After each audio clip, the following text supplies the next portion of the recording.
Welcome to my channel again. Today we are talking about gear. And what gear are we talking about? We're talking about the Fuji 16 to 55 millimeters f2.8 Air WR lens.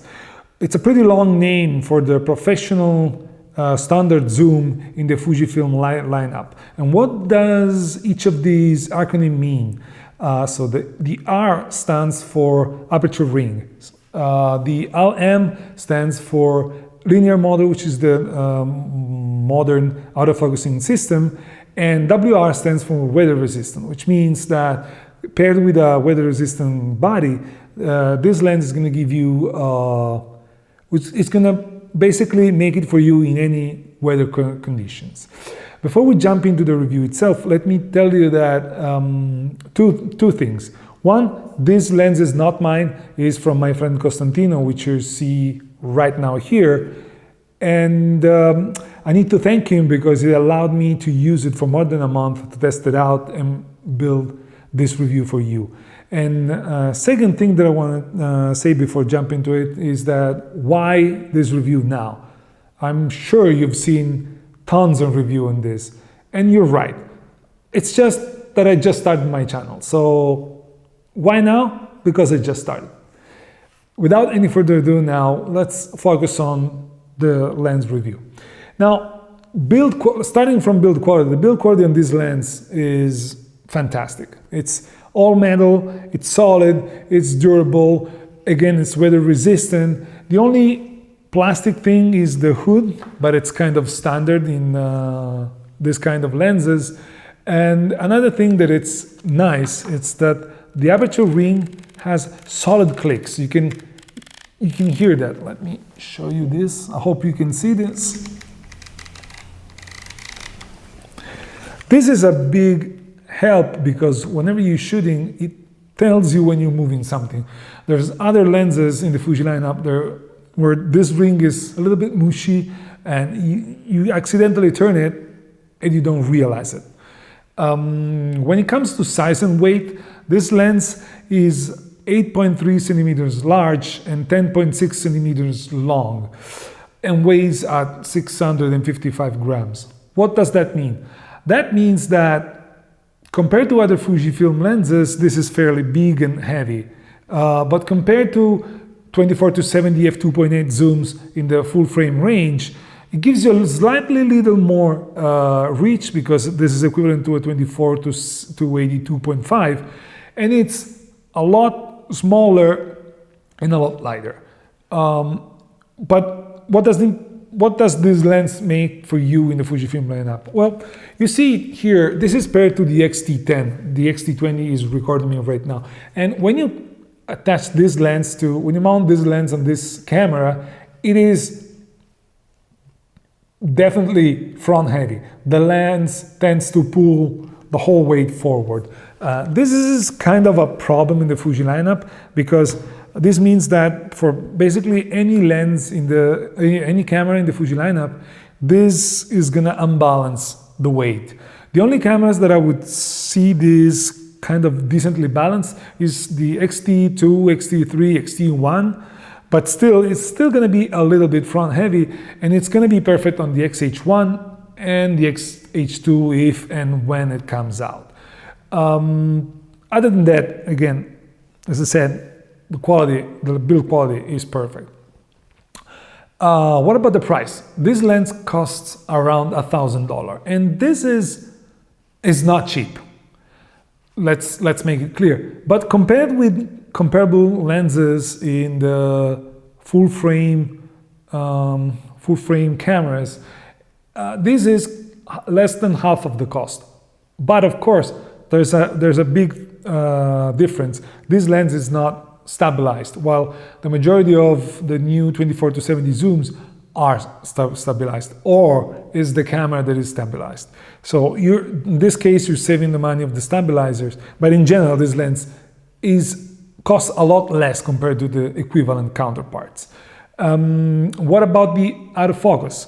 The autofocus is very, very quick.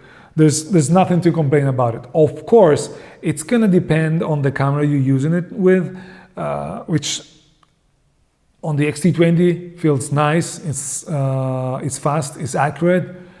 On the X Pro 1 would be a lot slower, and on the X-T3 and X-T30 it's going to be a lot quicker. So again, in general, the autofocus is super silent, and that's for sure. It is fast and it's accurate, but of course this depends on the camera that you're using.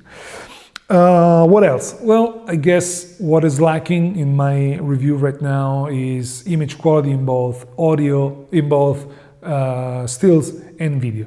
Now let's jump into it, and then we'll be back here for my conclusions on this lens. Let's start with the usual sharpness, vignetting, and corner sharpness test. That it's boring, but it gives us an idea of how the lens performs. Let's start with 16mm f2.8. The center sharpness is already excellent at f2.8, but corners are not as detailed as the center, which is something we could expect from a zoom lens at its widest end. When it comes to vignetting, you can see there's a pretty visible vignetting. It's nothing that is not correctable afterwards, but it's worth noticing it. When we move to f4, the center is a little bit better. There's a slight amount of vignetting still persistent, and a slight increase of the borders quality at 16mm. At f5.6, sharpness is perfect at the center, and corners start to increase a lot, and vignetting is basically gone. At f8, center is perfect, and corners are almost perfect. F11, we have perfect center, as you'd expect, and almost perfect corners. So at 16mm, corners never become perfect. But again, it's something that we should expect. Moving up to 23mm f2.8, the sharpness at the center is still exceptional. Very low vignetting amount, still residual, but not that much. Borders are already a lot better than 16mm, even at f2.8, even though they're not perfect. There's an increase at f4 because vignetting is basically gone. The center again is perfect. Corners are very, very good. At f5.6, again center perfect. Corners almost.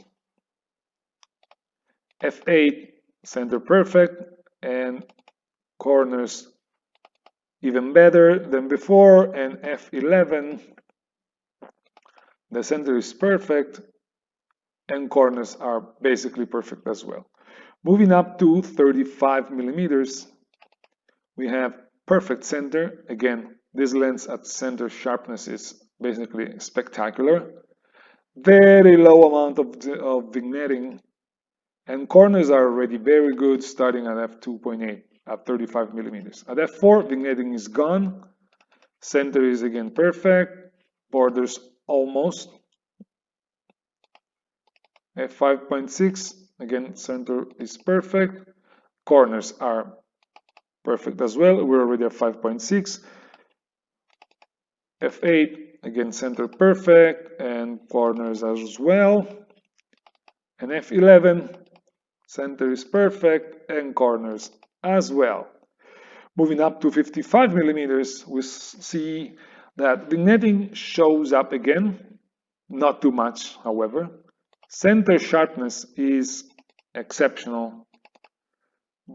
Corners are very good, which it's not always the case with lenses like this, so it's a great beginning, a good start for this lens. And f4, vignetting is gone, center is perfect. Vignetting is not gone, but it's almost gone, it's not noticeable. Borders are very good. f5.6, borders, center is spectacular. Corners almost perfect. At f8, Even the corners are almost perfect, and F11, let's just start with the corners. Corners are perfect as well as the center. Now moving up to the bokeh. So if you can see, the center sharpness again is perfect. We're at 55 millimeters f2.8. That's the only area of the lens when it comes to optical performance that it's not as good as I wanted it to be. And I'm not saying it's bad, but you can see that the background here, it's kind of nervous. It's not super smooth, buttery smooth as you would like it to be. And even stopping down f4, it doesn't change that much. There's still some nervous background over here. So again, it's nothing to be worried about, but it's not as smooth as it could be, and some other lenses in this focal range achieve a little bit better. When it comes to close-up performance, I'm not saying macro because this is not macro at all. At f2.8, the sharpness is decently good at its closest focusing distance, but it's not perfect. It gets better at f4, and jumping up at f11, it is super nice. Of course, this is not a macro lens. Just forget about doing macro with it without additional extension tubes or stuff like that. This lens was not born to be a macro lens, but it performed decently at the close-up distance. When it now changing topic, we're in the woodland, and I just took this picture to see how this lens would manage this. We are at f2.8 on a backlit situation with different colors, a lot of shadows, and to me, so sharpness is spectacular. The background, as you can see here, is a little bit nervous, as I said before, but overall, the rendering of the lens is spectacular. The only thing is, again, the bokeh, but we're just being nitpicky. Moving to portraits, this is Costantino, the guy who allowed me to use his lens for more than a month to have this review done. So big shout out to him. Sharpness is super good. You can see even dust on his glasses. And in this case, the background blur is not bad. Again, portrait, great colors of this lens. This is my wife, Elisa. And again, taking consideration that these are shots taken during a normal day out while we were enjoying a fresh air. Going to the fine details, this is a 16 millimeters f11. Zooming in, we can literally count, if we had the time, each single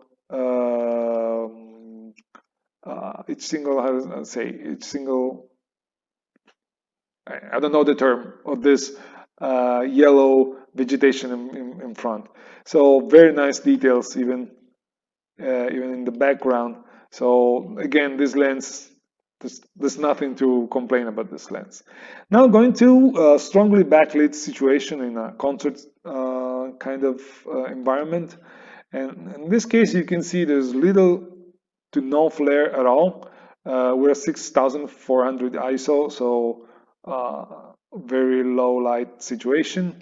And the lens is sharp, the focus was good, so nothing to complain. But I just moved, and based on the position of the lens, I just got a lot more flare in this particular shot, which is shot at 19 millimeters compared to the 16 on this one. I don't think it's the focal length, I think it's the position of the strong illumination compared to the position of the lens that generates this flare. You can see also signs of flare over here. But the lens is still usable. This is honestly one of the few times that I had to deal with it. Otherwise, even backlit situation has always been super good. But I need to show that this may happen. Then a little bit of subject isolation in a environmental I'm not saying portrait because you can see the face, but some, let's just say environmental portrait. So we're at 44 millimeters f4, sorry, and you can see even though we're on an APSC size sensor and we are at f4, there's some degree of isolation between the subject and the background. Of course, on a full frame body at f2.8, we would have a lot more of this, but again, that would be a whole different topic. Moving up to street photography situation, the lens is pretty good at street photography. Again, you can see sharpness is good.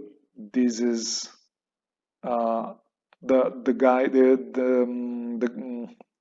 the boy here is blurred, but I see it's 1/30th of a second, so it had to be blurred.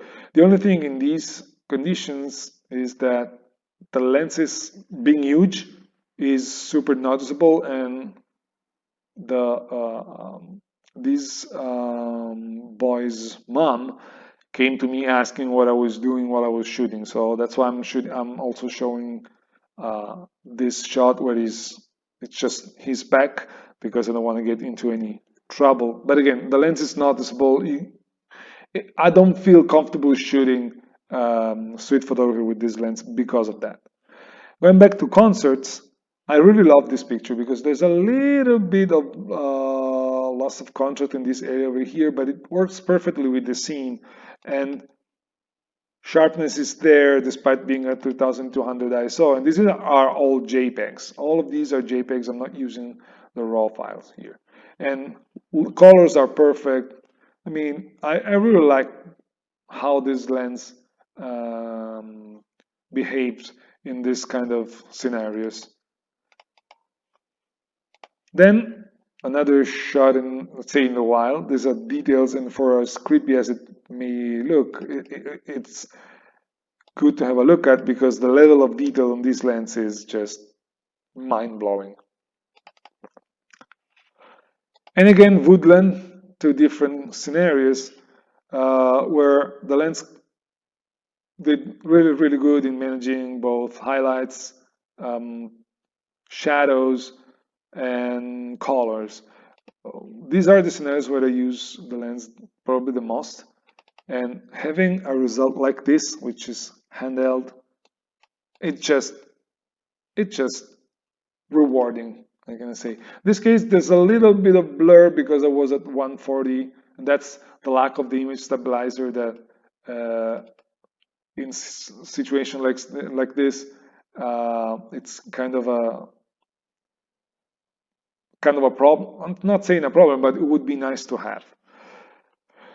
So in general, image quality is spectacular on this lens, and the only thing that I would complain if I had to was the bokeh. But other than that, the lens is spectacular.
So you've seen image quality for both stills and video, and you can judge for yourself. To me, as far as conclusion goes for this lens, I can say without any concern of being somehow told that I'm wrong, that the AF is fast, reliable, and silent. The price is focused for this lens, is perfect for this lens. So what I'm telling you now is the pros of this lens. So as I said, autofocus, price. The image quality is fantastic, with only one caveat that you've already seen in the pictures, and I'm gonna list this in the cons of the lens. And the size and weight compared to full frame equivalents it's compact and it's lightweight. Now, how about cons? This lens has very few cons.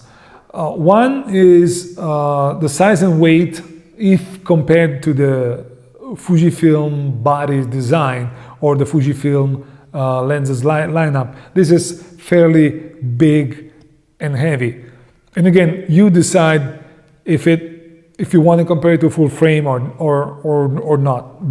Depending on your decision on how to compare this lens, you're going to decide if that's heavy and bulky or if it's fairly compact and lightweight. Another cons that I would list is the nervous bokeh. So the autofocus could be smoother. I guess you've seen this in the image that I show you, and I would say that in a lens like this, I would expect the autofocus areas to be a little bit smoother. And if there's something that we'll need to address if they do it again, they redesign the lens, I would address that. And more than anything else, the only downside for this lens is the lack of image stabilizer. That's because nowadays video has become part of what we do every day, and having a stabilized lens, especially in a camera's lineup that has only one camera that has the sensor stabilized, makes a lot of a difference. When you're shooting videos, you can basically forget about shooting handheld videos with this lens with any camera but the XH1 as of October 2019. Other than that, there's nothing to complain about this lens. Now, for me, in general, the lens is spectacular, and I would recommend it to anybody who's willing to have a normal zoom f2.8. It's perfect. It's going to make it for you. It's going to make it for wedding photographers. It's going to make it for reporters. It's going to make it for anybody who usually shoot with a lens like this. Me personally, I will not buy it. I didn't buy it. That's why I had to ask my friend to let me use his lens, because what I shoot normally, which is street photography, landscapes, I do a lot of hiking and some concerts, I have better options that would make it for me. What I mean with that? I mean that for landscape and hiking, I purchased the 16-80 that I've been waiting for a long time. That's because it's a little bit smaller, but a lot lighter, and it gives me more reach, and it's stabilized. Even though I lose the 2.8 aperture, I'm not going to use it that much. So that's for one portion of what I do. The other portion would be street photography. This lens is too big. At least for how I shoot, this lens is too big. I usually shoot street photography with the 23 f2, and people tend to notice the same camera with a lens like this a lot more than with a lens like the 23 f2. And they change the way they behave in front of the camera. And last but not least, during, let's say, concert photography or stuff like that, I much prefer prime lenses. I use the 16-1.4, the 56-1.2, and the 90 f2 for these events, and I'm more than happy with that, because these allows me to bring down my ISO and at the same time increase the shutter speed, meaning shooting with a faster shutter speed. This overall gives me better result at the end. And since the majority of the time I'm shooting JPEG, the combination of my body with one of these lenses makes it perfect for me to have no worries about